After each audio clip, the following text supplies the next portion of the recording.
강도와 성폭행과 살인이 네. 한꺼번에 일어난 용인 택시 연쇄 강도 살인 사건으로 보도가 된 사건입니다.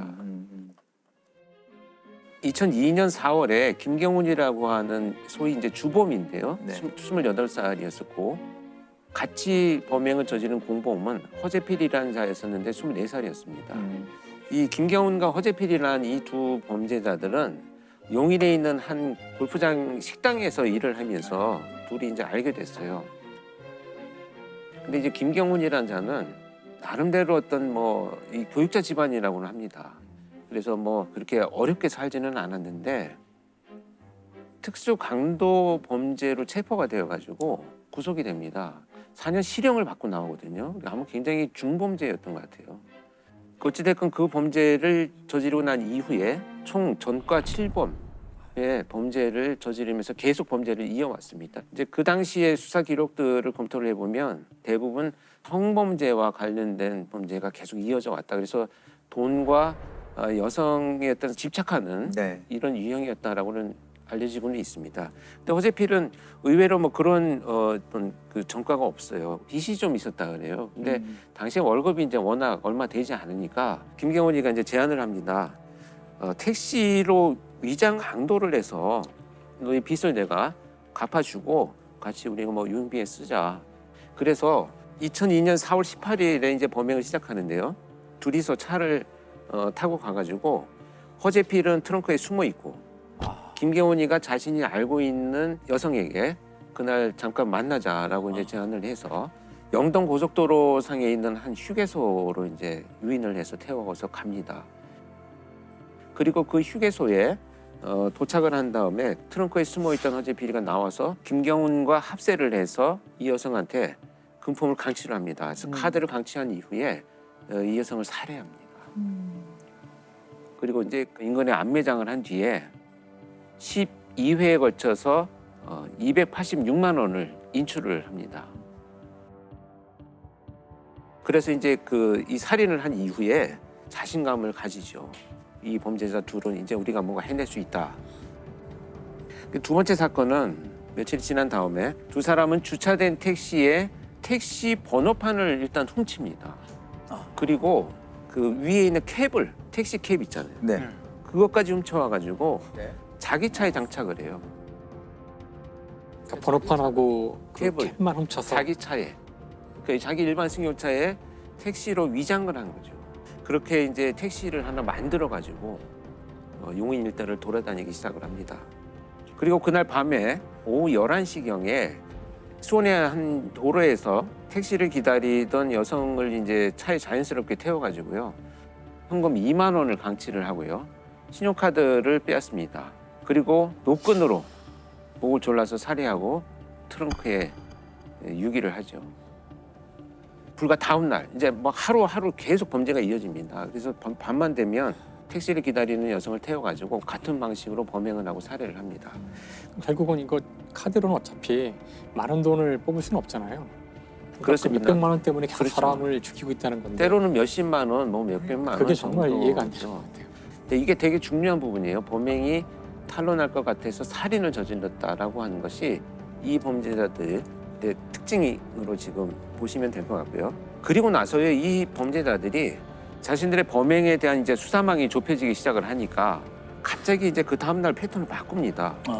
이 번호판과 캡을 떼어내고 세 명의 여성이 같이 서 있는 곳에 가서 같이 놀러 가자, 드라이브를 하자 이렇게 이제 유인을 합니다.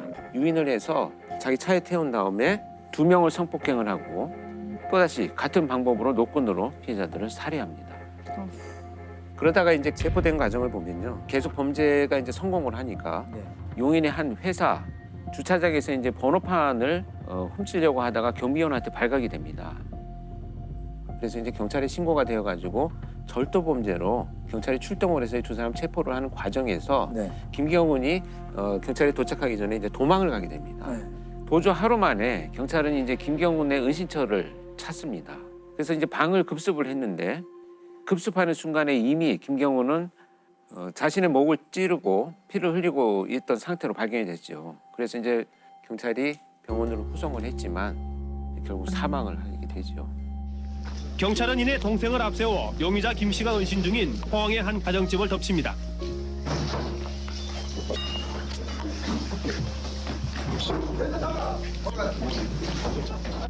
방 안에 숨어있던 용의자 김 씨는 경찰이 들이닥치자마자 바로 자결을 시도합니다. 용의자 김 씨는 병원으로 옮겨졌으나 오늘 오후 6시쯤 끝내 숨졌습니다. 그래서 그 사실은 체포될 당시에 경찰이 정말 놀랬다 그래요. 저는 이제 투입되지는 않았었는데 차에 그냥 시신들이 이렇게 포개돼 있었죠. 뒷좌석하고 뒷좌석에. 뒷좌석과 트렁크에 트렁크에. 그냥 뭐 이렇게 그냥 마치 짐짝처럼. 그거 어떻게 싣고 다니지? 그러니까. 그래서 시신을 싣고 다닌 차량으로 굉장히 유명했던 이런 사건입니다. 결국 이 두 사람은 단 11일 동안 여성 6명을 살해하고 그들이 뺏은 돈은 단 520여만 원에 불과했다고 합니다. 연쇄 살인범 허재필은 경찰에서 쓴 자술서에 잡히지 않았다면 계속 사람을 죽였을 것이라고 썼습니다. 허재필은 이 자술서를 쓰면서 끝내 회한의 눈물을 흘리며 용서를 빌었지만 용서받기엔 그의 범죄가 너무 중하고 큽니다. 허재필은 체포가 되어가지고 사형 선고를 받고 현재도 수감 중에 있습니다. 근데 사형수로 지금 현재까지 수감을 하고 있는 거죠. 아니, 살인장과가 없었던 두 범인이 어떻게 첫 범행부터 이렇게 다양한 살인의 강도에 의아하거든요. 그렇죠. 저도 이 질문 되게 많이 받거든요. 그런 일들은 사실 많이 일어납니다. 근데 이들이 갖고 있는 소위 목표는 자신이 원하는 어떤 목표를 이루기 위해서를 이것을 좀 도구처럼 쓴다는 건데 사이코패스들하고 좀 다른 의미를 갖고 있어요. 여기에서 우리가 어떤 걸 주목해야 되냐면 택시 연쇄 강도 살인 사건의 본질은 금품 감취의 목적인 강도 범죄를 이어나가기 위해서는 어떻게든 증거가 인멸되어야 되고 그렇죠. 증거 인멸의 방식은 성폭행을 하는 것이고 신고하면 결국 너만 손해다. 가족들이나 남편 또 다른 사람들이 알게 되면 이런 이제 신고되지 않는 범죄들이 훨씬 많고요. 네. 정확한 내용을 파악하기도 어려운 한계들이 있습니다. 또 신고율이 거의 10% 넘어가는 통계가 잘 없어요, 실제로. 전체 사건 중에 10%를 잡아도 아주 많이 잡는 통계이고. 그다음에 여러 연쇄 사건으로 성폭행이 이어진다면 노출의 위험이 높기 때문에 결국 피해자를 살해하는 것이 자신의 금품 강취를 위해서는 필요한 그냥 도구적인 행동과 행위다 이렇게 이어지는 것이죠. 그러니까 쉽게 얘기하면 강도를 저지르려는 자들은 살인이나 성폭력으로 자연스럽게 이어질 수 있다라는 거죠. 그렇죠. 예, 결국은 이어지기도 하고 짧은 시간 안에 혼합되어서 나타나는 것이 우리가 연쇄를 빨리 차단해야 되는 가장 중요한 이유가 되겠습니다.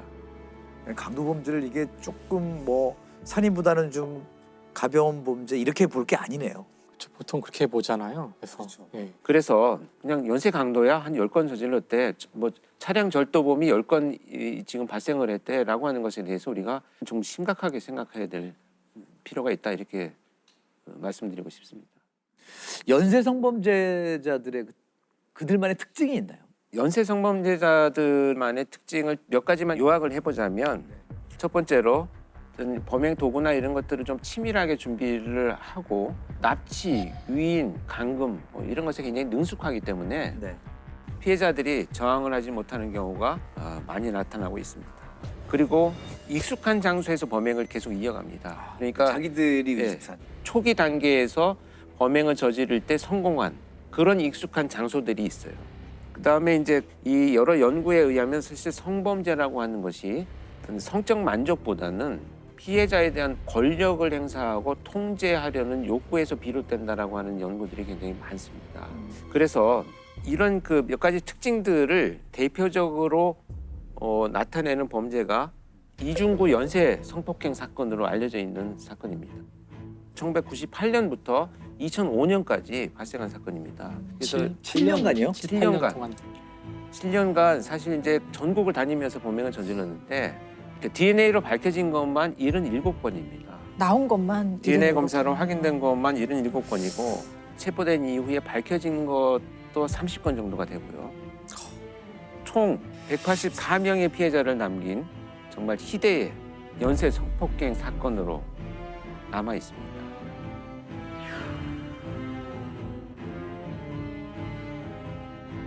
이 이중구는 택시 기사였었어요. 그런데 범행이 처음 발생한 발단이 뭐였었냐면 어떤 여성이 밤늦게 자기 차를 탔는데 돌아왔다라는 이유로 차량 내에다가 택시비를 던져주고 갔다는 거예요. 이건 뭐 본인이 주장하는 겁니다. 그러다 보니까 이제 화가 나서 그 여성이 들어가는 집을 기다리고 있다가 나중에 침입을 했어요. 침입을 했더니 그 여성이 혼자 있어서 자기가 성폭행을 저질렀다라고 이렇게 주장을 합니다. 그 이후로 이제 지역을 옮겨가면서 엄청난 연쇄 성범죄를 저지르기 시작을 합니다. 주로 젊은 여성들이 많이 살고 있는 대전의 한 원룸촌입니다. 지난 10년간 이 지역에서만 100여 건의 성폭행이 신고돼 여성들의 불안감이 계속되었습니다. 답답하죠. 왜 못 잡을까? 빨리 잡혔으면 하는 바람이죠. 아니, 피해자 수도 굉장히 충격적이고 수법도 굉장히 지능적이고 잔인하다고 들었거든요. 이 정말 이런 연쇄 범죄가 성폭행을 목적으로 한 범죄인데 이 성폭행이 첫 번째 범죄를 자기가 진술한 것처럼 화풀이를 했다라고 하는 이 진술이 되게 중요한 부분이거든요. 그러니까 성폭행을 통해서 피해자가 정말 회복될 수 없는 끔찍한 일을 당하고 있는 이런 어떤 고통스러운 모습, 여기에서 아마 굉장히 큰 자극이 된 것으로 판단이 됩니다. 그러다 보니까 범행이 이어져가는 수법도 굉장히 지능적이었고 잔혹했습니다. 범행 초기엔 주로 원룸에 혼자 사는 여자들이 대상이었습니다. 늦은 밤 귀가하는 여성을 따라 들어가거나 아예 가스 배관 등을 타고 미리 들어가 여성이 귀가하길 기다렸다가 성폭행하는 식이었습니다. 이후 발바리의 범행은 갈수록 점점 더 대담해졌습니다. 같은 장소에서 여러 명의 여성을 동시에 성폭행한 경우도 여러 차례 있었습니다. 심지어 한 번 성폭행한 여성을 다시 찾아가 또 성폭행한 경우도 있었습니다. 7년 동안 그 수많은 피해자들 중에 몇몇은 경찰에 신고했을 것 같은데 그런 건 없었나요? 경찰에 신고를 당연히 했죠. 신고를 해서 경찰이 수사를 했는데 이 당시에 저도 사실 그 현직에 제가 있었을 때인데 네. 계속되는 범행이 이어지니 지방에 있는데 이런 범죄의 패턴에 대해서 이제 분석 의뢰를 받았었는데 그 당시에 몇 건의 신고된 피해자들은 전부 성폭행이 일어나고 난 이후에 몇 시간 동안을 씻게 만들었어요. 그래서 현장에서 증거물 확보가 뭐 불가능했었죠. 피해자들이 그러고 나니까 신고를 해도 불가능하겠다라고 체포가 불가능하겠다라고 포기하는 부분들도 많이 있었고요. 그러나 이제 뭐 증거가 나중에 나오긴 했습니다만 이 연쇄 성폭행 이중구의 이런 범죄 유형이야말로 우리가 생각하는 어떤 테러와 같은 정말 성범죄죠. 이런 끔찍한 범죄 행각을 좀 끊지 못했던 이 심리가 뭘까요? 이런 범죄를 저지르는 자들이 마치 이제 중독이라고 표현하는 이 뇌 기능의 변화를 같이 일으킵니다. 그러니까 예를 들면 내가 사람들한테 늘 모멸과 멸시를 받아왔다라고 생각하는 이런 왜곡된 주관적인 어떤 감정, 이런 것들을 이제 누군가를 지배함으로 해서 회복한다라고 하는 이런 그 감정으로 연결됐을 가능성이 굉장히 높다고 보고요. 그래서 저는 이 연쇄 성폭행 범죄자들이 성중독이라고 생각을 합니다. 자, 이 잔인했던 이중구의 범죄는 어떻게 마무리가 되나요? 결국은 이제 끝까지 이제 이 여러 군데 지역에서 발생한 범죄자들을 이제 경찰이 신고로 받기 시작하면서 DNA를 확보를 합니다.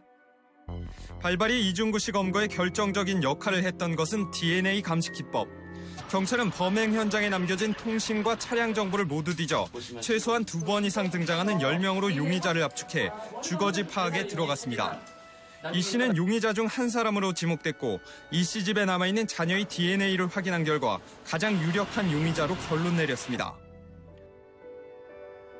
이중구의 형량은 어떻게 됐나요? 그래서 이제 그 최종 77건의 성폭행 사건의 범인으로 일단 확정이 되어가지고 무기징역이 선고가 됩니다.